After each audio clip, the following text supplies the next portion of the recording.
ndashinga ico bita pati ishaka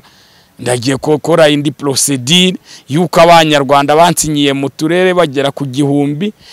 ndatangira procedure yo gushinga pati nzagerageze 2029 nk'umukandida wige nzahatana mfite ishaka ku buryo rizaba ariko gwari umutwe wa politike uzwi kindi yose nka FPR inkotanye mu Rwanda ndumva biri nta transparence byatangaje kandi nkumva yuko kuriya yatumye n'igihugu n'amahanga yose atwota n'abopoza bose babona ibyo bavuga ku Rwanda kandi bitewe na Madame Presidente wa komisiyo y'amatora wageretseho karakantu ko kuvuga ngo ingingo y'imikono ntiyemerewe kandi yafasha abakandida benshi ndumva ahubwo yagombaga kuvuga ati soje mvuga yuko igihe cyo kujurira cyatangiye tariki 7 kugeza kuri tariki 13 kandi abanyarwanda bose bagize batashoboye kwibona kuri liste y'agateganyo bemerewe kujurira mu mikono no mu bisabwa no mu byangombwa byose twasabwaga byose kugeza ku munsi wa 10 ya Ministeri y'abakozi ba leta nasanze ari ibogama Ministeri y'abakozi ba leta ivuganira abanyarwanda b'abakozi ba leta no yari kwe kuba secretary y'abakoye ya Ministeri batubwiraga ko bazatelefona abaturage ntibatubwiraga ko bazajya babegera bakanabakanga ati hakana kutamusinye uyimure kuri liste yitora n'abadepite nabo bayagendaga bagakora kwibyo bakumva ko tuzabitanga kandi nibigiramo ibibazo bazadugiye cyo kujurira ariko dutungurwa nuko Madame Presidente wa komisiyo y'igihugu y'amatora mu Rwanda yasoje atangaza urutonde rw'agateganyo avuga ibintu bitayicemezo kitari mu mabwiriza yaduhaye kudagacira umwanya umuntu akora nukuvuga ko umukandida urukubona nk'ubu abakandida 80 batanze kandidatire bigenga hasohotse umwe kandi w'umukiri abandi bose bahiye kandi nabo bafashwe n'imikono kuko imikono twayihabwaga n'umutekinisiye muri komisiyo y'igerageje kuko buri umubyizi mukwe nta kwa batagize uti Madame Presidente wa komisiyo y'igihugu y'amatora hari abamwikomyeho kuba yaravukije amahirwe nawe urabyemera ko yavukije amahirwe no gushiraho manda nagombaga gushiraho manda ku bagore umugore n'umugabo bakagirana manda y'imyaka 10 babona bakwiye kwiyongeza bakiyongeza bakabana kubana k'umugore n'umugabo nta byakakwiye kuba agahato umugabo ufite mikoro hejuru ya miliyoni 30 yakakwiye kugira undi mugore wa kabiri izi nkumi zikava mu gisebo rwose umugabo akemererwa gusezerana n'abagore babiri ku buryo bwemewe n'amategeko kuko natwe dukomoka ku bagore ba kabiri kandi turi abagabo turi kwigana za PhD kuko nibyo nagiye nkomozaho papa ari umushoferi twara amakamyo yambukiranye imipaka abona umwe mudamu umwe ari mukuru ari muri Musanze abakoreye mu karere ka Nyabihu ahita arongora mama ari kumva twaravutse twatunguwe nuko mu bakandida 9 twatanze kandidatire ku buryo bwemewe kandi iyo uhawe impapuro igihugu kikaziguha kuko n'umwanya wo kuyobora u Rwanda kumvaga yuko komisiyo y'amatora mu Rwanda itaduteza igihombo nk'icyo twahuye naco nubwo tutativugira kuri biro official kuri video ariko kujya gusinyisha mu turere ukumva ko harimo ibihombo kandi nk'ubu abaturage benshi bakunze kubaza atari ko sena abasenateri abadepite bakora iki ugiye ukabaza umuturage ati ninde mu mwaka karere muri manda y'imyaka 5 nure muturage abadepite bakoreye ubuvugizi wenda akava muri Nyakatsi bakamushira mu nzu y'amabati nkumva abaturage bikirehe batangiye kumbaza ati kubera iki ko biri kutugiraho ingaruka kuba twaragusinyiye icyo genda bata ariko nta kibazo ati bari kugenda batubaza impamvu kitwagusinyiye numva ikirehe barantelefone ya kirehe kubitaho Nyagatare kubitaho na Gatsibo kumva rero naziri atari ndanga gaciro nziza niba uri umunyarwanda wakakwiye kwizera undi munyarwanda niba makuru wamusabye yaguhaye ku mpapuro ntabwo byabirimo nta masezerano twigeze dusezerana na Presidente wa komisiyo y'amatora mu Rwanda yuko azahamagara abantu baduhaye iki badushigikiye kandi twabanzaga kuganira nabo rwose ibyo bintu byaradutunguye kandi biratubabaza. Yatangiye kudusuzugura ndumva rwose kuko naramubonye mbona ni n'umumama ukuze waba uri hejuru ya kuko nje natanze manifest ivuga yuko umuntu urengeje imyaka 60 agomba gukurwa mu kazi akajya mu zabukuru. Nabonye nawe ari mu baba barengeje muri iyo myaka bari muri 67 guco ni 6. Nkurikije ariko kuko imibereho myiza ureba umuntu ukabona ko akuze kuko nabonye angana na mama rwose wambyaraga. Nukuvuga rero arakuze nukuvuga kuri na manifesto yanjye nto yagombaga gutuma duha amahirwe kuko nawe nukuvuga n'ibizame bya system nasanze bira bizame bikorwamo amanyanga aho abaherutse gukora ikizame mu karere ka Rubavu hakanatsinda mu byara wa meya aho ya uwo mu byara wa meya ari umukobwa abagwanyuma muri kaminuza muri agri business abakora ikizame Musanze vuba abanari bugitsinda abandi bose n'uwabagwa mbere muri agri business aragitsindwa. Ndumva icyo kizame kitagihuye n'ibyabajijwe. Nagiye gukora ikizame kuri gitifu wa Nyanza advisor committee mukuri ariko batubazaga ngo izuba riresha rite ngo kwezi kuresha gute ugasanga njera ubwe ati ibibazo ntaho bihuri ngo idarapo ngo rikozwe ngo muyaye ngo mu bihe Butare ubutare kumenya idarapo ry'igihugu ubutare rikozwemo bibihure abanyarwanda bose bafite imyaka 60 bititaho ku byaha bakozwe no ku myaka bakatiwe baba bakwiye gukurwamo bakajya gukora amasengesho mu ngi wabo bakitegura kuba bapfa bibiyejeje banihanye muri societe nyarwanda bakaba bazabona nijuru bibaye ngombwa kuranga umuntu nibashinze igaraje uraza umubazi ibyangombwa nibyo kujya mu ijuru urasanga umuntu washinze restaurant uramusaba amasuka atabaho umuntu washinze uruganda uramusaba ibintu bitabaho urasanga iki none nayo mahirwe baha abanyarwanda kugira ngo babe bakora ibintu bya creativity bizamura imbere n'imiryango yabo. Urasanga hari indi ngeso ikogwa muri Minaroke uribaza usanga gitifu umurenge nta gitifu umurenge wasanga arakemuye ibibazo bitatu by'abaturage mu mwaka ngo bicemure abirangiza atanye kandi ariko kazahemberwa ahubwo Minaroke abakozi babo babaye abakomisiyoneri bo mu butabera aho ubwo uramubaza ikibazo nashwanye n'umugore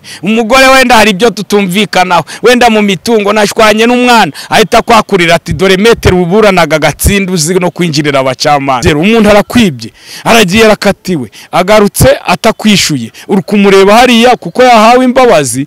bya bintu byangirije ntabyo gusubisha ahubwo yakakwiye guhanwa ashaka umutungo wa undi yavukije mugenzi we akaba yawumugarurira.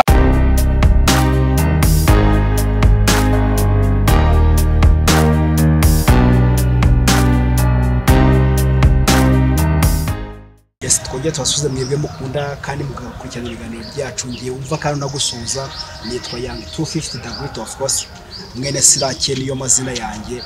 nkuko bisanzwe tugirana hagiye atandukanye tukabazanira abantu batandukanye mu ngeri zitandukanye nkuko mubibona kuri kamera zacu turi kumwe na Innocent Kizimana ngira ngo abamaze iminsi bakurikirana ibintu by'amatora byo mu Rwanda mu gutakandidatire yaba ku mwanya w'umukuru w'igihugu cyangwa se umwanya wa depite mwaramumenye muramubona uyu munsi rero twamusuye nyuma yuko kandidatire ye itemewe tugiye kumuganiriza tubwire se yabyakiriye ate ese ubundi yiteguye kujurira ese ibyo bamurega nibyo cyangwa si byo reka dutangire tumuhikaza muraho neza reka murakoze umuvandimwe nitwa Dr Innocent Kizimana muri science politique nkaba naragerageje gutanga kandidatire ku mwanya wo kuyobora u Rwanda nka Perezida wa Repubulika y'u Rwanda ariko twaje gutungurwa no kubona ibyo twitaga ko byoroshe bibamo ibibazo tuza kwangirwa ku rutonde rw'agateganyo twemerewe ubujurire nibwo batubwiye ngo ko twemerewe kujuririra imikono y'abadusinyiye kinagize ikibazo mu turere dutatu Kirehe Nyagatare na Gatsibo aho nasinyishije abantu bagera 14 Gatsibo 15 ariko baza kuziyimura nyuma ku mpamvu ntamenye biyimura kuri liste y'itora bajya mu tundi turere twubashakira mu buzima imibereho nkuko bisanzwe biza kubamo ingaruka yo kuba temererwa kuba nasohoka ku rutonde rw'agateganyo, ibindi byose nari njyujuje. Nyuma y'uko umaze gusohoka kuri liste y'agateganyo utariho cyangwa se liste y'agateganyo yasohotse utariho, twumvise ko mwagiye kujurira, yego? Murakoze kumbaza ikibazo. Ni ukuvuga ko uko amabwiriza yateganyaga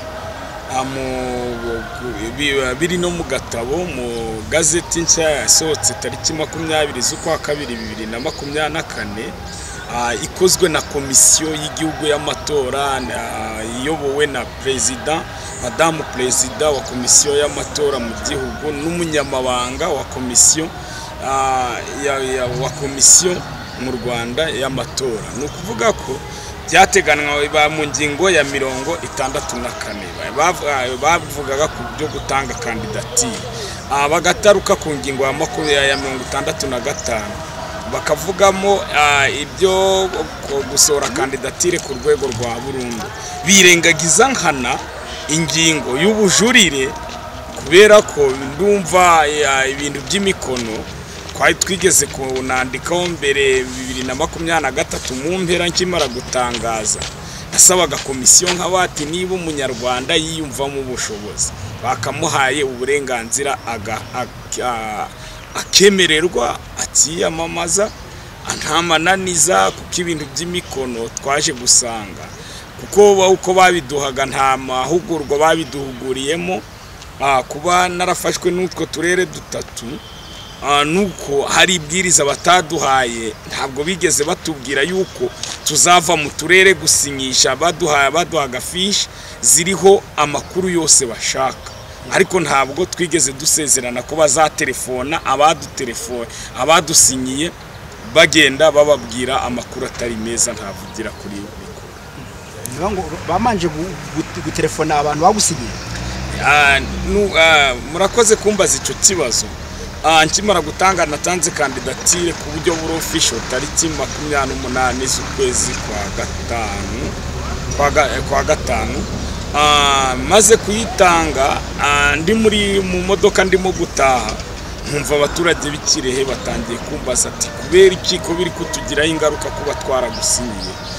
Icyo genda bata ariko nta kibazo, ati bari kugenda batubaza impamvu ki twagusinyiye. Numva ikirehe barantelefone, ya Kirehe kubitaho Nyagatare, kubitaho na Gatsibo.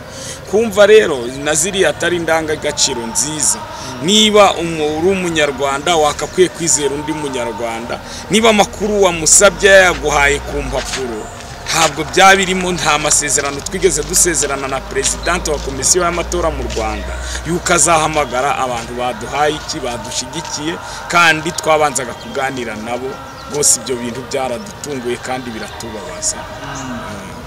Ngira ngo Bwana Innocent, abo bantu nibo baguhamagaye bakubwira yuko bari kubahamagara, bakubwiye ko ari bande bari kubahamagara? Nyine bo bagendaga bavuga ati ni inzego z'umutekano, ariko ntibapresize izarizo, kuko nje nageze muri komisiyo tariki 7 kwa gatanu 2024 mu kwezi kwa gatandatu, kuko amategeko amabwiriza biteganyaga ko tugomba gutangira kujurira ku byo tutujuje mu bisabwa byose, ariko dutungurwa no kuba perezida madamu presidente wa komisiyo y'amatora mu Rwanda kuba yaramaze gutangaza urutonde rw'agateganyo rugizwe n'abanyarwanda batatu,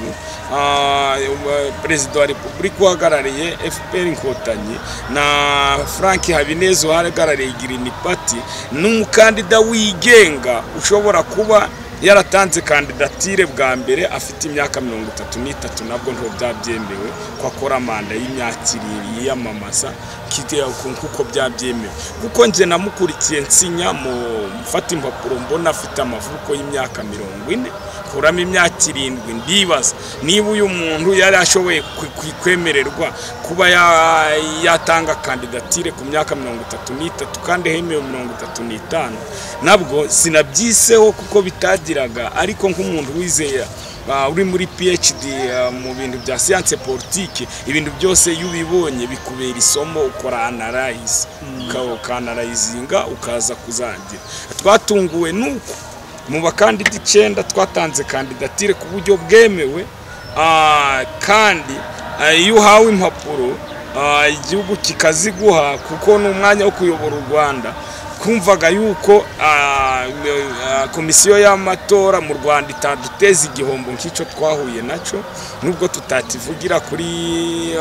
biro official kuri video, ariko kujya gusinyisha mu turere ukumva ko harimo ibihombo kandi tutazasohoka ku rutonde, kubera ko impamvu batweretse yuko madamu president wa komisiyo y'amatora mu Rwanda, impamvu yatweretse yuko adashaka ko mu bujurire ko twanasohoka, nuko twese twagiye dufatwa n'imikono, bamwe bagiye bafatwa mu turere ngo basinyishije abantu batari kuri liste, mu turere 27, abandi mu turere 14, abandi mu turere 20. Nukuvuga ko kandi nyuma yo gutangaza kuri RBA tariki ya 6 z'ukwa gatandatu 2024 yasoje avuga yuko mu bakandida perezida batemerewe kujurira ku mikono. Nkumva rero nibyo nabyo birimo akarenga, niba imikono yasabwaga ni yari iri mu bisabwa kibindi byose byemerewe kujurira, none naje gutungurwa no mu gatabo twagiye duhabwa ku bantu bakoze batanze kandidatire kuba umukandida perezida mu matora tugiye kuzitabira. Natunguwe nuko nasanze n'ubujurire ntabwo bigeze bateganya ibi byemerewe kujuririrwa muri iyo gazeti yasohotse tariki 20 z'ukwa kabiri 2024. Ntungurwa no kudasangamo nibiki bizajuririrwa niki, kandi komisiyo iyo yahise ivuga ko batangiye iki ubujurire twerekeza i Kigali. Tugezeyo bakatubasaba ko baduha amahirwe yo kuba twajuririye imikono nk'uko byemewe mu mabwiriza, kuko icyemezo mu bakozi ba leta mundi bivuga yuko haba mu barimu haba mu bakozi ba leta mu nzego za minaroke, icyemezo gifashwe na leta cyemerewe kujuririrwa mu minsi itarenga 3 gisohotse, byakabya bikaba iminsi 5. Kuba rero icyo cyemezo iyo kimaze iyo minsi 5 kitarajuririrwa mu bakozi ba leta nibwo kibitegeko. Kumva rero kuba twararekaramye nagerageje nagerageje kwandikira madamu president wa komisiyo y'amatora mu Rwanda, mwandikira yuko baduha abampa amahirwe ka Dr. Innocent Kizimana wiga science politique winjiye ku mwanya mwiza wo kuba nayobora u Rwanda, kumpa amahirwe nkajya gushaka imikono y'abanyarwanda batarenga 5 bancinjije yuko nabasinyishije mwutwo turere baramaze kwimura kuri liste yitora. Abandi bo babampaye nimero z'amaranga muntu, ariko kubera ko nagize Kicukiro mfuriraho n'ibibazo byagagiye bigaragara ku social media, bituma intanga kandidatire harimo hatagira iyo nimero ziranga muntu, ariko nyuma nazijyanyeho tariki 7 z'uko kwezi kwa gatandatu 2024 umunyamabanga ambwiye nshinga bikorwa muri komisiyo y'amatora mu Rwanda aza kumbwira mu magambo mabi akarishe, ashaka no kuba yashaka ko banta muri yombi. Ariko nanjye mbibonye ndi umuntu mukuru, nanjye mbona ko bishobora kuba umuntu ashaka kujurira ujuririra atabishaka, bona byaza kumbanamo ibibazo ndasohoka ndataha. Nibwo nafashe icyemezo cyo kujurira kuri X, nandikira umukuru w'igihugu Perezida wa Repubulika Paul Kagame, nandikira mumenyesha, nandikiye Perezida wa komisiyo y'amatora madame, menyesha Perezida w'urukiko rw'ikirenga mu Rwanda rubarizwa muri Minisiteri y'Ubutabera, amenyesha na Perezida wa Repubulika y'u Rwanda binyujije kuri X, kubera ko nta bushobozi nabonaga bwo kuba nabona email y'umukuru w'igihugu cyangwa ngo mbone email ya Perezida w'urukiko rw'ikirenga kuko amategeko abiteganya ko tugomba kujuririra icyemezo cyafashwe kandi cyatunguranye kitakiri mu mabwiriza twahawe. Kumva rero twanahabwa, niyo mpamvu twanditse twinginga tunatakamba k'abakandida 6 bigenga bashoyemo amafaranga atagira ingano baba bashaka kuhatanira kuyobora u Rwanda. Ngira ngo Bwana Hakizimana twakubonye ku itariki 7 ubwo ni mu mugoro ngo ni nyuma y'itariki 6 nyuma yuko NEC imaze gutangaza abakandida be ku rutonde rw'agateganyo tukona ujya kwiyamamaza no kurekarama ariko bivugwa yuko ngo wabaratawe muri yombe nibyo? Oya, aho wenda nabasohotse muri komisiyo y'igihugu y'amatora mu Rwanda kubera ko ntari mpawe service nziza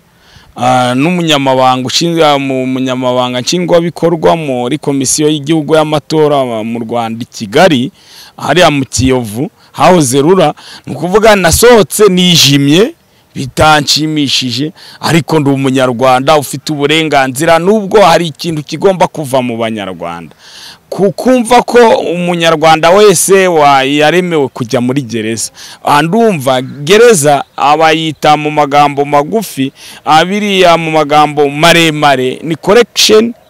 ni Rwanda Correction Services, ni gororero. Nukuvuga rero umuntu ujya mu gororero n'umuntu wananiranye muri societe wa hamwe n'ibyaha nshinja byaha bikasaba ngombwa kwajya kugorogwa. Ndumva rero mu kuba umuntu ari guhatanira kuyobora urwego rw'igihugu igihugu cyose atavuyemo n'umudugudu n'umwe atahembwa kujya mu bohero, ntabwo ibyo gose byemewe byo ayo makuru yo nayanyomoza nta kibazo. Gose nta muntu wahubanganya umuntu wigeze gushaka kuyobora igihugu kuko twaramenyekanye n'isi yose, amahanga yose aratuzi nk'abakandida bagerageje gutinyuka nubwo na nubu tugitakamba dusaba yuko baduha amahirwe tukerekeza mu utwo turere kuko turacyafite ingengo y'imari yo kuba twerekeza mu utwo turere twagiriyemo ibibazo ku mikono itarashimwe na komisiyo. Ndumva byatworohera cyane kuko hari uturere bemeye kaya mu urugero nkanje bemeye uturere 27 bari kunengamo imikono 2 mu karere ka Nyagatare, imikono 3 mu karere ka Gatsibo. Kumva Kireheho nta kibazo nakwerekeza y'umunsi umwe amasaha 5 naba mbizanye ngasohoka ku rutonde rwa burundu kazahatanira umwayimwe intebe y'umukuru w'igihugu muri village Urugwiro nta kibazo. Hari ikizere cyuko se ubwo burenganzira uzabuhabwa? Murakoze kumbaza ikibazo cyiza rwose abanyarwanda bose babyumve. Turi mu gihugu gikurikiza amategeko kandi cumva ubusabe bw'abanyarwanda bose kandi dufite abayobozi bashira mu gaciro. Nukuvuga rero iyo dusaba twanditse biro official twemerewe kuba twahabwa. Nk'ubu niba ejo narasukumye ibaruwa nyanyisukoma muri komisiyo y'amatora ku rwego rw'igihugu saba ko narenganurwa tugahabwa ayo mahirwe, nabinyujije no kuri X binyuza no kuri Facebook n'abayobozi bose ndabibohereza kuko abenshi mfite nimero zabo. Ndumva gose iyo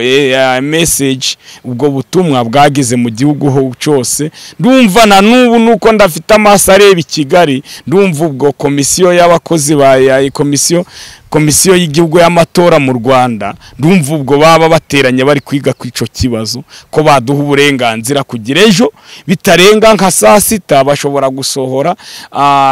itangazo ritwemerera ko twasubira mu turere tukajya gusinyisha iyo mikono tukayibabagarurira bitarenze ku munsi wa 4 kuko ku wa 5 bazasohora urutonde rwa burundu kubazaba bemerewe guhatanira kwicara ku ntebe y'umukuru w'igihugu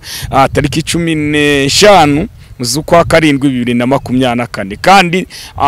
mukanya nibwo mbonye ku butumwa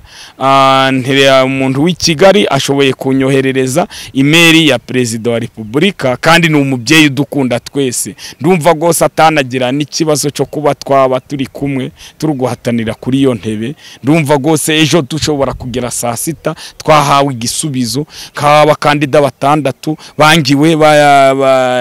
bangiwe hari bapangiwe ku bisabwa byinshi, ndumva nabo bazashiramo agatege, ariko ejo ntabwo bizageza saa 10 tutarahabwa igisubizo na komisiyo y'igihugu y'amatora, baduha uburenganzira banerekana amahanga yose yuko u Rwanda dufite demokarasi yo kuvuga ibyo twishira tukizana mu bitekerezo no gutanga ibitekerezo, kuko twatangaga manifesto mu gihugu hose nta kibazo twigeze tugira, nta ngaruka byatugizeho. Ndumva nabwo n'ababyeyi bari kwibicaye uyu munsi nubwo ari iminsi ya weekend, kuko igihugu gikunda gukurikirana amakuru y'abanyarwanda kandi bagaha umuturage w'umunyarwanda kwisonga. Turangajwe imbere na Perezida wa Repubulika ugiye kurangiza manda, twitegura kuba tuzezaba turi kwiyamamaza nubwo azabahagarariye ishaka. Nukuvuga ko nawabyemera yuko nituramuka dutambutse gose tuzarahirira kuyobora intebe y'umukuru w'igihugu cy'u Rwanda, nta n'umudugudu uvuyemo gose. Ejo twiteze igisubizo kivuye ibukuru muri komisiyo y'igihugu y'amatora bitarenze saa 10. None bwana Hakizimana Innocent, uti hari umuntu maze kunyoreza email ya Perezida wa Repubulika, witeguye kumwandikiraho iyo email ugiye kuyikoresha iki? Murakoze. Ni ukuvuga ibibazo tugize, tugomba kuba nk'umunyarwanda watinyutse wiyumva mu bushobozi bwo kuba muri miliyoni 14 nkaba naragerageje kutinyuka nkajyana kandidatire y'ibisabwa byose, nkaba naragize ikibazo cy'imikono itarenga 5 mwutwo turere. Ndumva gose no kugira email ya Perezida wa Repubulika ni umunyarwanda w'ikigaru yohereje kuri telefoni yanjye. Ubu nukuvuga kuko nandikiye madamu wa president wa komisiyo y'igihugu y'amatora mu Rwanda, nawe menyesha n'umukuru w'igihugu, ndabyohereza ku buryo bwa email. Ngira ngo bwana Hakizimana Innocent, niba taguha uburenganzira bwo kuba wajura ukuzuza iyo mikono, uri buze gukora iki? Sawa, murakoze, kuko twumvwa n'abanyarwanda bose. Ndumva nejo nubwo bataduha igisubizo, madamu presidente wa komisiyo y'igihugu y'amatora nawe uwo mwanya ukora yujuje ibisabwa kandi afite itegeko agenderaho. Nabwo tubyizera 50%. Naramuka atatwemereye, ataduhaye ubwo burenganzira bwo kujuririra imikono na bagenzi banje tugera muri 6 aribo Dr. Innocent Hakizimana na Segikubo Fred Barafinda na Habimana Thomas na Herimani na ndumva na Diane Rwigara, nawe numvise nawe yaragize ikibazo cy'imikono ariko nibindi bikiburamo byinshi. Nukuvuga ko na Mbanda numvise nawe yari yarasinyishije uturere 3 nkuko nabibonye kuri X no ku rubuga two duhuriraho nk'abakandida bigenga. Twakereye ico bita groupe WhatsApp turi kuvuganiriraho nk'abantu batinyutse. Ndumva niba taduhaye amahirwe nk'abanyarwanda, ndumva njewe ntazacika intege, ndashinga ico bita parti ishaka. Ndagiye gukora indi procedure yuko abanyarwanda bansinyiye mu turere bagera ku 1000. Ndatangira procedure yo gushinga parti, nzagerageze 2029 nk'umukandida wige ufite ishaka. Ufite ishaka, ari byo ishaka rizaba ritangizwa na hash sa, hakazaho la, hakazaho i, hakazaho na pa. Hash agatangira helping, hakazaho social Rwandanese improvement peace. Nukuvuga ko rero iryo shaka, ndumva manifesto zanje naragendaga nzivuga ku mbuga zitandukanye. Ndumva urubyiruko rwose rufite rwose maze kunshira icyizere. Ndumva ishaka nzongera guhatana muri manda ya 2029 ku mwanya w'umukuru w'igihugu n'abadepite bazaba basoje manda y'imyaka 5. Nzahatana mfite ishaka ku buryo rizaba ariko gwari umutwe wa politike uzwi kindi yose nka FPR Inkotanyi mu Rwanda. Uti niba tanyemerera uburenganzira bwo kuba naho najurira ndashinga ishaka. None bwana Hakizimana, nyuma yuko uzabutemerewe kuba kwiyamamaza, uzajya mu matora, uzajya gutora nk'umuturage w'umunyarwanda? murakoze ntabwo nakwivumbura nzajya kuko ndi kuri liste y'itora mu karere ka Nyabihu mu murenge wa Jenda mu kagari ka Bukinanyana nta niho ntuye nukuvuga nindamuka ntahawe ayo mahirwe ubundi niyo nanayahabwa nzajya kwitabira igikorwa cy'itora mu gihugu kuko si ngombwa ko izina ryanjye bagaragazaho ko ntitabiye igikorwa cy'itora rwose ndumva ayo mahirwe mwabo bakandida batatu hari uwo nzayasesekazaho kamuha igikumwe nta kibazo nk'umunyarwanda nk'abandi bose kandi wemerewe gutora udafite umuziro. Ubwo nkubaje icyo kibazo ndi kugira ngo mpite nakubaza ngo nuramuka utemerewe kwiyamamaza wowe ninde uzatora muri batatu bemewe akugeza aka kanya? Aho icyo kibazo cyo kirakomeye kuko ni ibanga icyo gihe ntatiye igihango ni ukuvuga ko umunyarwanda wese ajya mu bwihugiko amakuru ke ntabwo abarandika amazina watoye ariko ndumva icyo kibazo nzamenya uwo munsi bitewe na manifesto zabo bitewe n'imigabo n'imigambi bazageza ku banyarwanda nzahitamo nkurikije kuko bazaha gutangira kuri tariki 22 z'ukwa gatandatu 2024 bazatangira gukora campaign yo kwiyamamaza ku buryo burofisho bazazenguruka uturere twose wonzumva imigabo n'imigambi ashaka kugeza ku banyarwanda mu gihe yaramuka agiriwe icyizere niwe nzajya guha igikumu. Hari abantu babonye utanze kandidatire bati ese izi confidence afite azikura hehe n'iki kimwongoje confidence cyangwa se icyizere cyo kugira icyizere cyo gutaka kandidatire ko gikuye hehe? Zikibaza abanyarwanda bose bagira cyamatsiko bakibaza Dr Innocent Kizimana ni muntu ki no kuvuga ko ibintu nize lettre mu mashuri yisumbuye ndumva twiga ibintu bya mu gifaransa Roma mu kinyarwanda inkuru ndende mu cyongereza novo nukuvuga novo yugiye usoma ubu nukuvuga politiki kinwa kwisi yose ndayizi nkurikije tumenye izo muri Europe tukamenya izo muri Aziya tukamenya izo muri Afrika tukamenya nizo muri Amerika tugenda tumenya ibitabo byagiye byandikwa kirwayo ofa n'abanditsi bagendaga bandika ibyo bitabo kandi tukibanda no kuba filozofi tukagenda tureba za concept bagiye bagira ibitekerezo bya nyamukuru aho byajyanaga abaturage hari ababaga bari kwamagana service zitangwa nabi hari abagabo bari kwamagana bari kugaragaza uburyo abakire bashobora kuba batashaka guhabwa service hamwe n'abakene mbese ugasanga iyo politike wagenda usoma ibyo bitabo ukagenda nageze muri kaminuza University of Kibungo nigayo indimi n'ubuvanganzo hiyongeyeho uburezi ngira shawambo n'akazi ka leta nyuze mu piganwa ndatsinda ndumva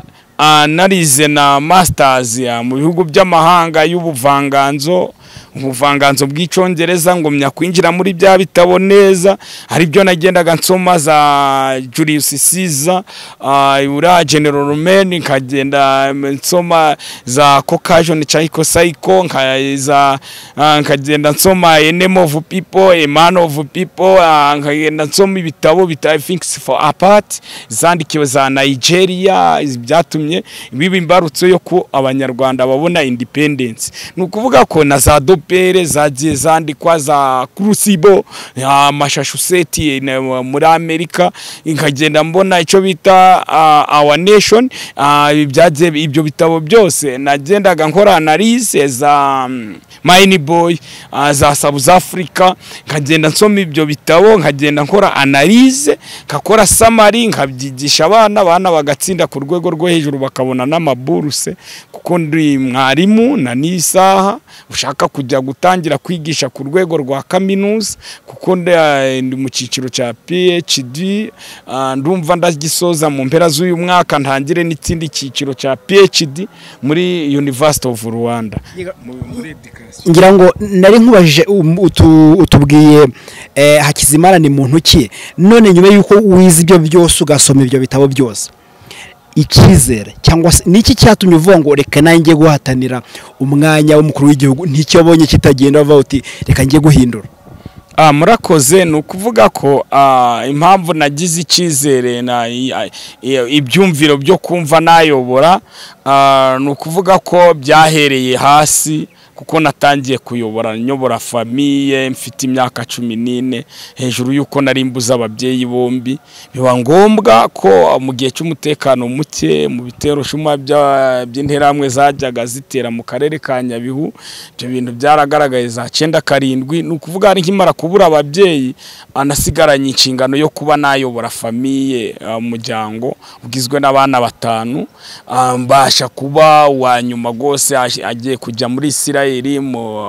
yarangije Butare mu bintu byangira business ndumva abo bana nashoboye kuba kuzambaho uburere bwiza mbasha kuba nyina wabo na se wabo mbahekorera izo nshingano kandi nanjye nikorera inshingano kaba narageze igihe ngashaka umudamu ku buryo bwemewe n'amategeko nabwo nkaba mfite abandi bana abanje nabyaye n'umudamu wanje twashakanye ku buryo bwemewe n'amategeko bakaba nabo barakora examen national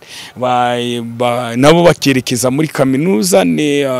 ngombwa ni ukuvuga ko natangiye kwiyamamaza kubera ko natangiye kwiyamamaza mu kuyobora akarere ka Rubavu hejuru y'akarengane nari nkorewe bituma nandikira umukuru w'igihugu inshuro zigera muri 11 mbona nta gisubizo mbonye sinaketse ko zanageze naketse ko zitanageze izo mpapuro kuko n'umwana wanditse ku rwego rurofisho ahita asubizwa ariko nkimara kubona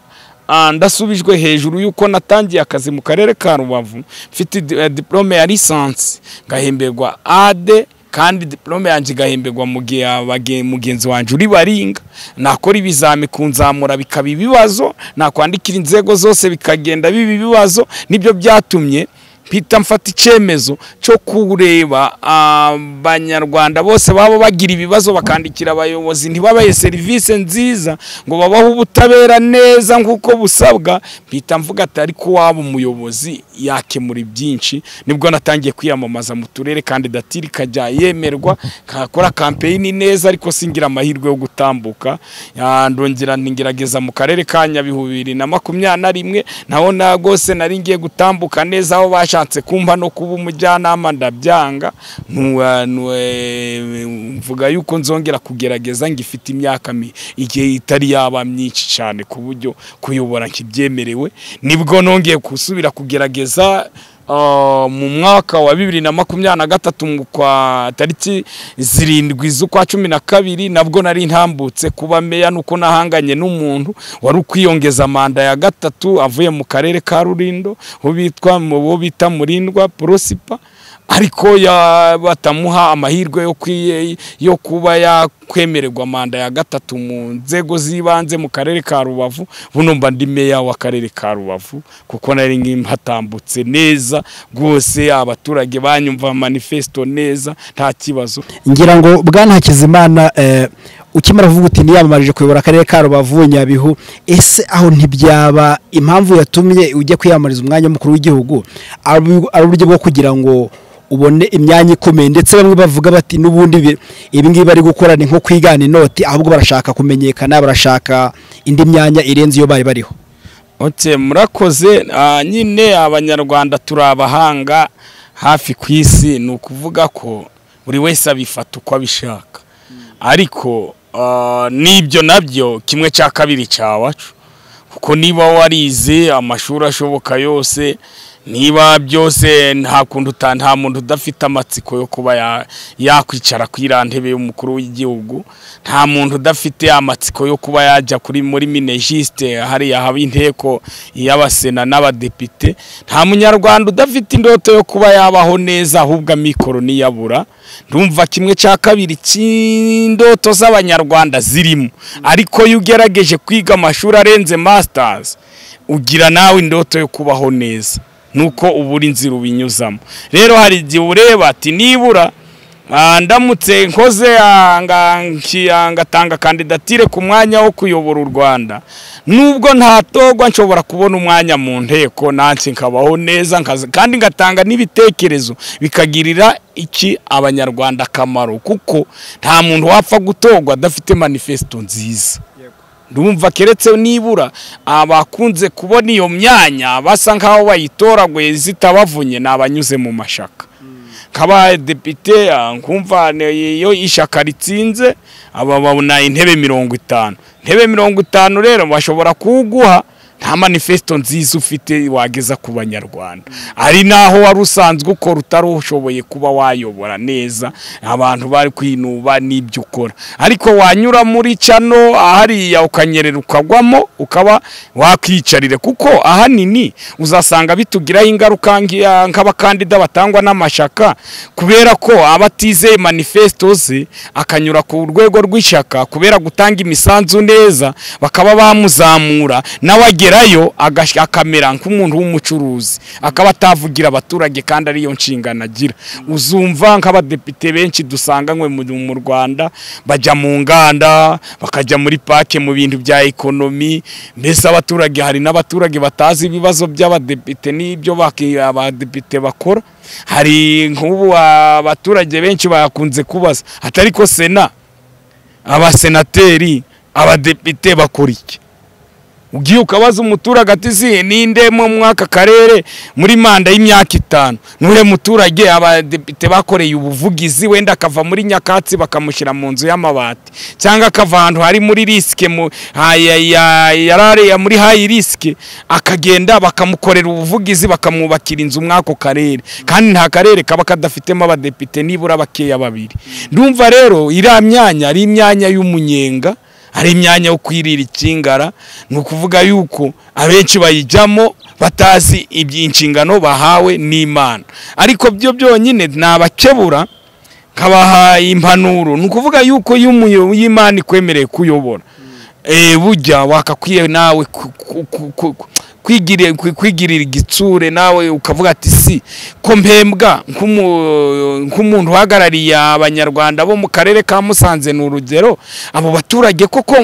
bakorera ubuvugizi ngahembwa amafaranga ku kwezi ngahabwa n'ibisabwa ku mudepite abo baturage ba Musanze nta bibazo bafitanye n'abayobozi ndumva nacyo nabigeze kugira ikibazo njya mu nteko ariko baransubize ngo jya kurega ngo akarere ka Rubavu mu rukiko ndinde wabwira ati si ubu ko mwewe muhembegwa kuvugira abaturage ndajya mu rukiko nto mwakwakura meya wa Rubavu agakemura ikibazo nukuvuga rero biriya nabyo nukudagacira umwanya umuntu akora nukuvuga ko umukandida urukubona nk'uba abakandida 80 batanze kandidatire bigenga hasohotse umwe kandi w'umukiri abandi bose bahiye kandi nabo bafashwe n'imikono kuko imikono twayihabwaga n'umutekinisiye muri komisiyo y'igihugu y'amatora bataduhaye amahugurwa n'ibyo bazagenderaho ntibatubwiraga ko bazatelefona abaturage ntibatubwiraga ko bazajya babegera bakanabakanga ati hakana kutamusinye uyimure kuri liste y'itora n'abadepite nabo bayagendaga bagakora kw'ibyo bakumva ko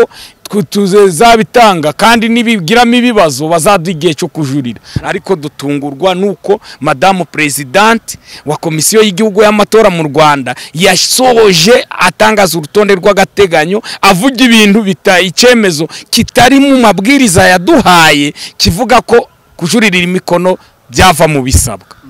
ibindi bikaba byemerewe kujuririrwa kugeza ku munsi wa 4 muri iki cyumweru tariki 13 kwaga nukuvuga yuko rero niba umuntu atubaho umwanya akoraho ngo yubahe n'abanyarwanda batuma wa mwanya ukuraho yubahe na service atanga ubundi umunyarwanda bose bakakwiye kubaha service baha abanyarwanda bagenzi babo b'abavandimwe babo niba wumva ukora muri komisiyo y'igihugu y'amatora ukumva ko hari ingingo abavandimwe batanze kandidatire baguye mari benshi akaba ari unatanga ndumva biri nta transparence byatangaje kandi nkumva yuko kuriya yatumye n'igihugu n'amahanga yose atwota n'abopoza bose babona ibyo bavuga ku Rwanda kandi bitewe na Madame President wa komisiyo y'amatora wageretseho karakantu ko kuvuga ngo ingingo y'imikono ntiyemerewe kandi yafasha abakandida benshi ndumva ahubwo yagombaga kuvuga ati soje mvuga yuko igihe cyo kujurira cyatangiye tariki 7 kugeza kuri tariki 13 kandi abanyarwanda bose bagize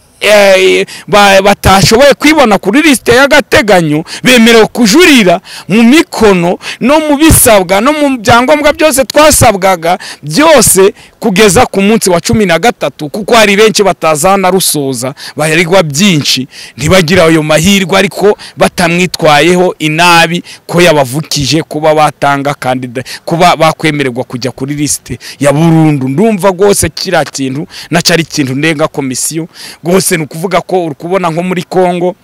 muri DRC abantu biyamamaje bari 27 uri kubona muri Senegal bageraga muri 17 uri kubona mu bindi bihugu byose batanga opportunity yuko abakandida bigenga kuko baba bafite na manifesto nziza bagira amahirwe yo kwerekana ibitekerezo byabo nubwo twatwizeye ko tudashobora gutambuka ariko tugaragaje manifesto zacu neza abanyarwanda bakazumva bikagira icyo bihindura ariko kuba twarazitiwe kandi twasanga no mu gatabo kasohotse tariki 20 z'ukwa 2024 mu mabwiriza mashya mu gazeti idasanzwe yasohotse irimo amabwiriza huza itora rya president wa Republika n'itora ry'abadepite bitarimo muri yo ngingo barayisimbutse y'ubujurire n'ibyemewe nkumva biriya byateshwa agaciro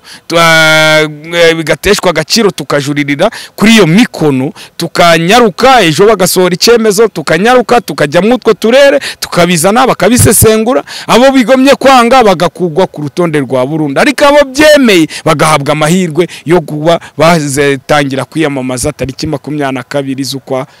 6/2024 nk'abanyarwanda gerageje kuko buri umubyizi mukwe nta kwa batagize. Uti madamu presidente wa komisiyo y'igihugu y'amatora hari abamwikomyeho kuba yaravukije amahirwe nawe urabyemera ko yavukije amahirwe? Urakoze kumbaza ikibazo cyiza n'abanyarwanda bose babyumve. Twatangiye yatangiye kudusuzugura ndumva gose kuko naramubonye mbona ni n'umumamukuze waba uri hejuru ya kuko nje natanze manifesto ivuga yuko umuntu urengeje imyaka 60 agomba gukurwa mu kazi akajya mu zabukuru. Nabonye nawe ari mu baba barengeje muri iyo myaka bari muri 67 guco ni 6 nkurikije ariko kuko imibereho myiza ureba umuntu ukabona ko akuze kuko nabonye angana na mama gose wambyaraga nukuvuga rero arakuze nukuvuga kuri na manifesto yanjye nto yagombaga gutuma duha amahirwe kuko nawe yararebaga ati ngiye kuvutswa umukati kandi nkibujya kandi ukubona manifesto ku mwanya w'uperezida zagendegwagaho nukuvuga kuri ya rero kuba narashakaga ko gushira abantu mu zabukuru ku myaka 60 kuko hari 55 bagenzi banje bo mu majyepfo b'abanyarwanda baransa bati gose ngeze imyaka 5 gose kuri manifesto yawe si byiza ko umuntu umunyarwanda yakakwiye kugira imyaka 60 agikorera leta yakakwiye kuba yagiye kuko uburambe bwo kubaho ku munyarwanda ni imyaka 65 nkumva nibyo nakomojeho mvuga ko no muri gereza abanyarwanda bose bafite imyaka 60 bititaho ku byaha bakozwe no ku myaka bakatiwe baba bakwiye gukurwamo bakajya gukora amasengesho mu ngi wabo bakitegura kuba bapfa biyejeje banihanye muri societe nyarwanda bakaba bazabona nijuru bibaye ngombwa kuko mu muco nyarwanda ndumva turi abanyarwanda bababarira kuba twababarira tukongera tukababarira kuko nasanze abanyarwanda dufite imitima ikomeye kandi twihanganira kandi dufite umuco mwiza utari kwisi wo kubabarira bagenzi bacu aho genocide yakorewe abatutsi yakozwe mu Rwanda hagapfa tukabura ubuzima bw'abanyarwanda rwose twadukunze ngo baba banafite n'igihugu akamaro bagera kuri miliyoni 1,80 n'ibihumbi miliyoni 180 by'abanyarwanda bavukijwe ubuzima bwabo abana impinja abakecuru abasore abangavu urubyiruko abapasiteri mu nzego zose zabagamo bagiye bavutswe ubuzima n'abagenzi babo bavukana bagize bikozwe na Musenyeri Classe nukuvuga ko biriya bintu yabikoze azana amaklase iwabo bayakinaga mu bintu by'ubukene n'ubukire bagenda bavangurana arabizana mu Rwanda hitakereya ati classe y'abatutsi classe y'abahutu karasi y'abatwa nono bituma bigiraho atubiba mu rwango bigera ku ngoma yize y'abatabazi guverinoma yise y'abatabazi bafata icyemezo byo gukora gushyira jenoside mu bikorwa aribwo twabuze abanyarwanda 1,880,000 by'abanyarwanda. Iya jenoside kugira itazongera kubaho no kugira bisaba ko abandi banyarwanda bongera gukereya uburyo bwo kubana. Nukuvuga ko yo ndamuka ngiriwe ikizere ngatambuka, nukuvuga ko ne muri manifesto zanje ne navuze yuko uzongera kuvuga ku bwoko azajya afungwa umwaka, agafunga umwaka. Noneho umuntu ugerageje kuba ayo moko yarongora wo mu bwoko badahuje bahabwa inzu buri karere bakubakirwa wa mujyango. Noneho uko Musenyeri Karasi yabikoze yarize nance nasanze nafata solution ng'umuntu wize uri muri PhD muri science politique noneho byo kongera kuvanga abanyarwanda urubyiruko rugakura nta bwoko bwiyumvamo. Ugasanga niyo mpamvu navuze yuko abanyarwanda bagahawe amahirwe muri secteur privé. Nira ministeri y'abakozi ba leta nasanze ari ibogama. Ministeri y'abakozi ba leta ivuganira abanyarwanda b'abakozi ba leta. No, yari kwe kuba secteur y'abakoye ministeri y'abanyarwanda bakora umurimo uwari wo wose. Nukuvuga twaha ingufu imirimo yose ikorwa n'urubyiruko no gukuraho ibintu by'uburambe urubyiruko kuburyo n'umuntu wese w'umworozi ufite inka 5 yakakwiye kuva umwana w'urubyiruka akazi. Wa mwana akabagahembegwa kuri banke akatangirwa ejo heza agatangirwa RSSB, ugasanga wa mwana nawe ashoboye kubona ubuzima bumuteza imbere. None nasanze muri manifesto ngasangamo urukubona hari ibintu biba yagose hari byangombwa bitangwa mu Rwanda navuzemo gose ugasanga bibinduru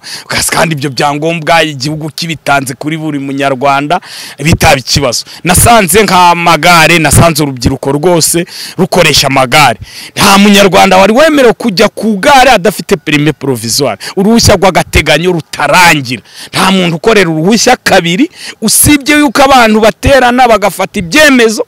batazi icyo bita ibira bya impushya zitangwa ku rwego rw'igihugu. Ndumva amategeko y'umuhanda yarakorewe yaho bita Geneve mu Busuwisi niho yatangiriye. Ntabwo ya permis provisoire yakakwiye guta agaciro. Cyo ndamuka ngiriwe ikizere ngasohoka kuri candidature yo candidature yanjye cyemerwa ku buryo bwa burundu. Nagombaga guha urubyiruko permis provisoire ko mwana urangije amashuri 3 yisumbuye rusange mu ciciro rusange turokome yakakwiye gusohokana result slip na permis provisoire. Yasohoka afite diplome AD agasohokana kategori imwe muri A cyangwa agafata kategori ya B. Yasohoka arangije kaminuza akagira kategori nibura 3. Umwana kiremamo kumva ko igihugu kimukunda akaba yajya ku kinyabiziga akaba yagenda ku isi yose agahabwa permis international akaba yakongera amahirwe. Noneho hari ikindi nari nasanze nk'umwarimu mu burezi andumva amasection afitiye urubyiruko akamaro yigwa gakeya kandi ahabwa abantu batsinze ku rwego rwo hejuru. Ndatanga urugero kwiga ikiganga ubuvuzi bwiga abantu batsinze ku rwego rwo hejuru. Kwiga uburezi babwiga bwose abantu batsinze kandi bagahabwa amahirwe yo kuri hakimwe cya kabiri mu mafaranga ya minerivare batanga ku mafaranga y'ishuri. Nukuvuga ko amategeko yo ntabwo akiba mu mashuri yisumbuye. Ndumva ibintu byakabaye byiza nibyo abanyarwanda babona bibagoye kandi ari byo byakakwiye kuba creativity abanyarwanda bose bakibona amakazi. Kumva rero ayo ndamuka ngiriwe ikizere ngatambuka kuko nariyo ntambuka ku rutonde rwa burundu nagombaga kuzayobora igihugu. Ariko nzanagerageza ntabwo nzacika intege ndacyari mutoya nzagerageza ku manda ya 2029 nze gushinga ishaka. Ariko manifesto zanje zigomba kugegwaho kandi zigashigwa mu bikorwa. Nukuvuga ko abana biga kombinezo murabibona mu Rwanda twiga ibintu by'amakombinezo za PCB za MCB za HEG za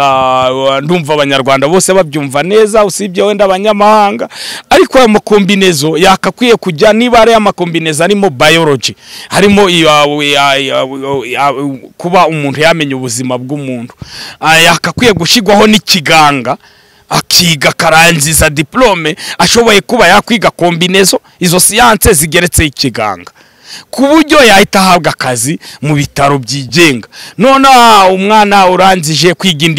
indimi bakongerwaho uburezi, akaba yize igifaransa n'icyongereza plus education, akaba yize icyongereza n'igiswahili n'ikinyarwanda plus education. Nukuvuga wa mwana ababonye amahirwe yo kuba yagenda agakereya hari ya primaire akajya kwigisha mu ngo z'abavandimwe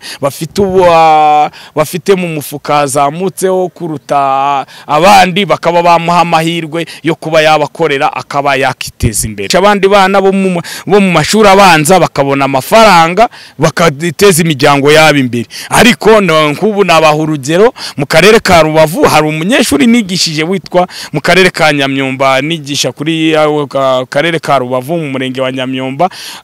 kuri GS Busoro, namwigishe muri lettre yitwa nawe turitiranywa yitwa Kizimana Inosa. Ari yabonye buruse ariko yari umukene, abona nayo kwiyandikisha atayabona, biba ngombwa ko buruse yireka. Ariko buno natunguwe no kugerayo nsanga afite ikigo cha Gardien, afite abari mu 8 ahemba bagenzi be biganye mu shuri rimwe. Gose biranshimisha, ndavuga ati gose natanze umusaruro mwiza. Andi rukankaye Rusizi aho navukoze naho nahavuye abana babiri bari kugerageza bamaze iminsi bantelefona bansaba inyunganizi n'ibitekerezo ko bamaze gushinga. Umwe yashinze ikigo Bweyeye, undi agishinga mu murenge wa Butare, undi ari kugishinga Gikunda Mvura. Ndumva bari guhita baha bagenzi babakaza, ariko bize lettre itegeretseho uburezi baracyafite imbogamizi yo kuba babona ayo mahugurwa. Kumva rero mu bintu bya education byakakwiye kugira kumva ikindi nakosora kuvuga guhembera diplome mu mashuri abanza, byo rwose byabirahita bijya mu bikorwa. Niba prive zitsindisha bahora barata abanyarwanda bakire bakayehora barata ngo izo prive ziratsindisha, zigishamo abarimu barangije kaminuza kandi bakigisha mu mashuri abanza bagahambwa amafaranga meza, umushahara umeze neza. Ndumva rero no mu mashuri ya leta public school zose zakakwiye umwarimu wese ubonye diplome azamugwa mu ntera nta bizame. Nukuvuga n'ibizame bya system nasanze bira bizame bikorwamo amanyanga, aho abaherutse gukora ikizame mu karere ka Rubavu hakanatsinda mu byara wa meya, aho ya uwo mu byara wa meya ari umukobwa abagwanyuma muri kaminuza muri agri business, abakora ikizame Musanze vuba abanari bugitsinda, abandi bose n'uwabagwa mbere muri agri business aragitsindwa. Ndumva icyo kizame kitagihuye n'ibyabajijwe. Nagiye gukora ikizame kuri gitifu wa Nyanza, advisor committee mukuri, ariko batubazaga ngo izuba riresha rite ngo kwezi kuresha gute, ugasanga njera ubwe ati ibibazo ntaho bihuri, ngo idarapo ngo rikozwe ngo muyaye ngo mu bihe Butare. Ubutare kumenya idarapo ry'igihugu ubutare rikozwemo bibihure na advisor committee. Ndumva rero ibizame by'amaranga mutima bya interview urukubona mu Rwanda twagize amaranga mutima atari meza, kuba abanyarwanda barabuze baravukijwe ubuzima bakurikije bareba ku masura yabo n'iki kandi atari bo biremye, kandi bose baravutse ku muntu umwe kuryanga ngo mijana. Ndumva nahita ngura mu gihugu ikizame cha interview, ikizame kikajya gitegurirwaho ikizame cha ekri, kuko muri kaminuza zose dukora no muri masters y'uburezi ndi kurangiza dukora baduha booklet tukandika questionnaire tugasubiza. Ndumva ibyo bintu ari byo bintu biri mukuri, bakwiye gukwicara bakicara bakabaha impapuro bakabakosorera naho bakajuririra naho uwambere agahabwa akazi, abandi bagashira ku rutonde bakazajya bahabwa akazi nyuma mu gihe kitarenze imyaka 2 n'igice. Nkumva uburambe bwakakwiye kuvaho. None ahubwo amahirwe nagombaga guha secteur privé abikorera, guha amahirwe abanyarwanda guhanga imirimo. Ube warize uburezi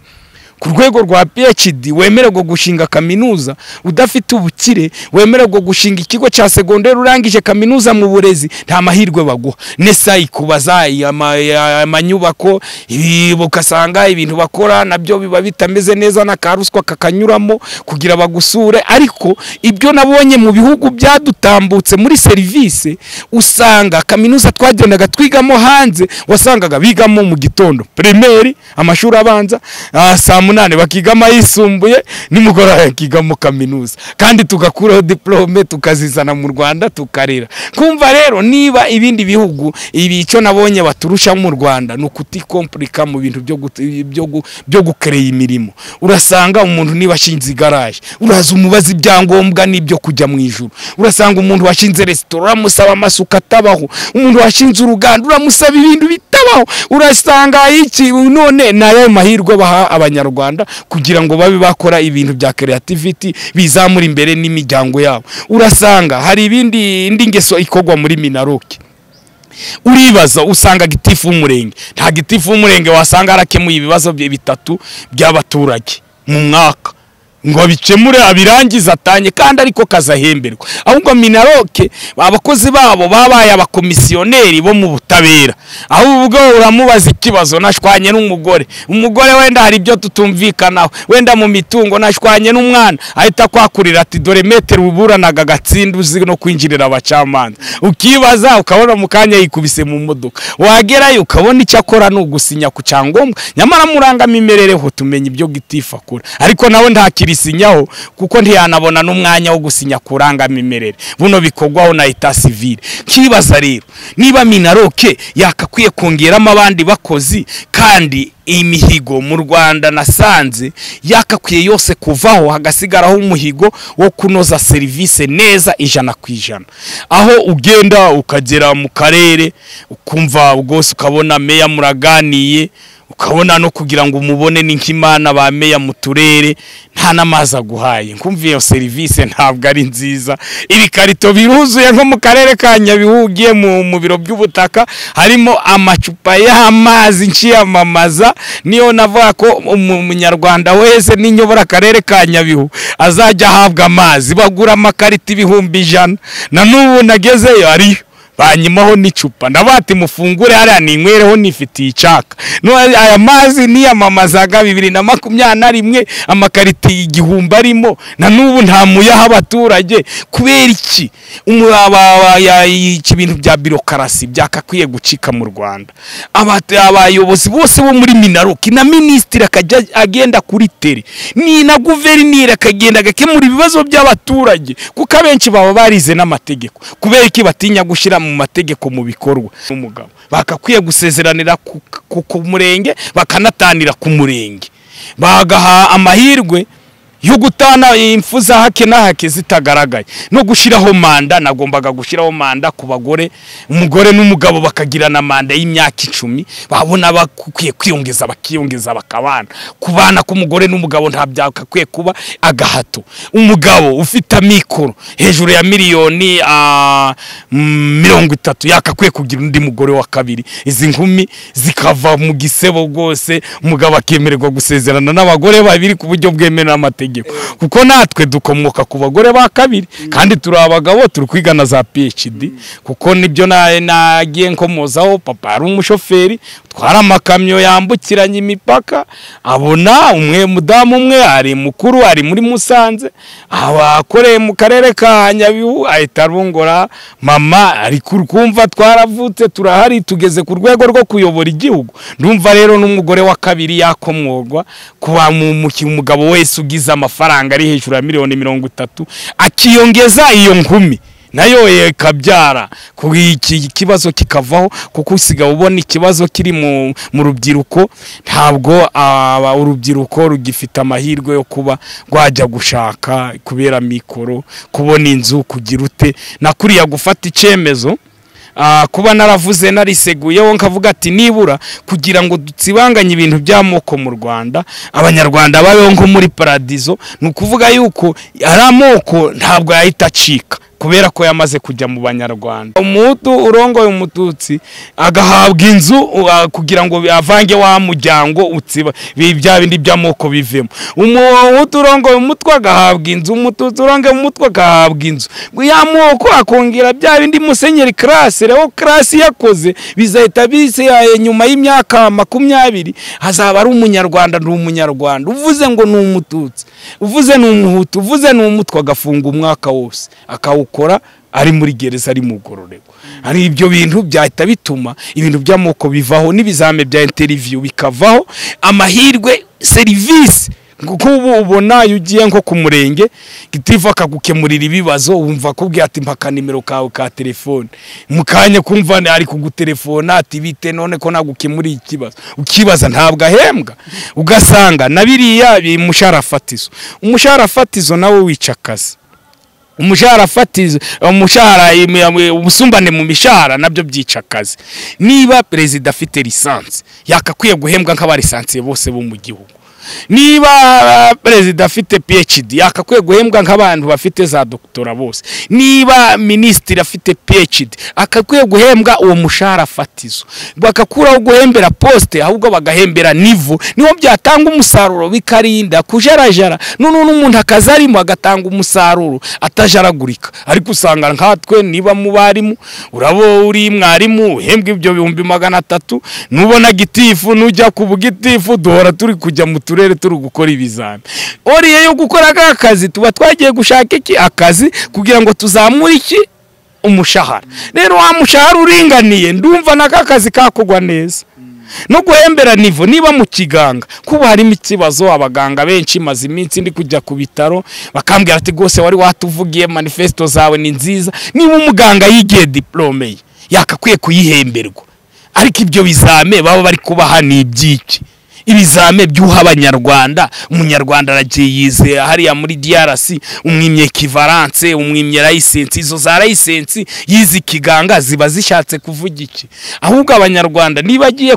kujya kwiga hanze wakakwiye gushiraho itegeko abize hanze ukabaha amahirwe yo kuba diplome zabo waze equivalent zikemerwa, zaba ziri ari injogo, kuko byagiye bigaragara no muri kuri ministry w'uburezi wayoboye imyaka hafi 5 afite diplome zitemewe bivugwa ku maradiyo. Biriya byagatanze isomo yuko buri munyarwanda wese ufite diplome itari nziza yakakwiye guhabwa amahirwe, inyandiko mpimbano zikavaho. Inyandiko mpimbano nuko gufunga abanyarwanda nabyo bigenda bitari byiza, kuko niba umunyarwanda afunzwe abafunganywe n'umuryango. Niba ugiye ugafunga umuntu ku nyandiko mpimbano ubufunze n'umuryango we, ya myaka katiwe umuryango uzaba uriho nabi, azagaruka sange n'umugore we bamubyaje n'undi mwana, usanga amakimbirane mu muryango aratangiye, abana bavuye mu mashuri bashakiye imburagihe. Nukuvuga ko kuriya ibyaha byo gufungwa, hari ibyaha koko byakaba ngombwa yuko umunyarwanda ajya mu gororego akagenda bakamugorora akagaruka muri societe nyarwanda. Ariko hari n'ibyaha yakakwiye gukora nk'urugero, umuntu arakwibye aragiye rakatiwe agarutse atakwishuye, uri kumureba hariya kuko yahawe imbabazi, bya bintu byabyangirije ntabyo gusubisha, ahubwo yakakwiye guhanwa ashaka umutungo wa undi yavukije mugenzi we akaba akawumugarurira neza ku buryo bwemewe n'amategeko. Akawukorera akashigaho itegeko ryo kuba yawushaka uwo mutungo akawugarura. Ngira ngo Bwana Hakizimana Innocent tugera ku musozo nicyo babwira abanyarwanda badukurikiye. Sawa murakoze. Nukuvuga ko abanyarwanda n'umunyarwanda gose wabonye n'ibyangombwa ko n'umunyarwanda w'inkomoko no mu muryango wanje nta muvandimwe wigize ukora genocide yakorewe abatutsi, kuko nabyo byari mu byangombwa twabazwaga. Ariko narabishimye u Rwanda rwarebye kure, kuko niba ufite abavandimwe bagiye bakoze genocide ntabwo wakakwiye guhabwa amahirwe yo kuba kwiyamamaza ku rwego rwo kuyobora igihugu. Abishimye kuko nagiye mu turere twose bampa imikono gose banyishimiye gose, mbona mu Rwanda dufite demokarasi neza nta kibazo. Nukuvuga ndangije mbashimira gose, mbaha n'ibitekerezo nabo nshobora kuba ntazasubira mu utwo turere, ko ngiye kujya mu byo gushaka gushinga ishaka rishingiye ku mpinduka nziza z'abanyarwanda zimeze neza. Murakoze. Reka tubashimire cyane n'abari badukurikiye, tubabwire ngo uyu twaganiraga ni Hakizimana Innocent, mwamumenye mu minsi yashize ajya gutanga kandidatire, gusa ku bw'amahirwe make cyangwa se kutuza ibyangombwa akaba ataremewe, ariko nanone akaba ari muri process zo kuba yajurira, akaba yareba ko yemerwa. Ngira ngo rero ibyo tuzakomeza kubikurikirana, tuzababwira aho bizaba bigeze, niba bizaba byeme cyangwa se bitemewe, ye nibyo by'amashyaka agiye gushinga nabyo tuzabikurikirana, tuzababwira. Nyagasani akomeze kubana namwe.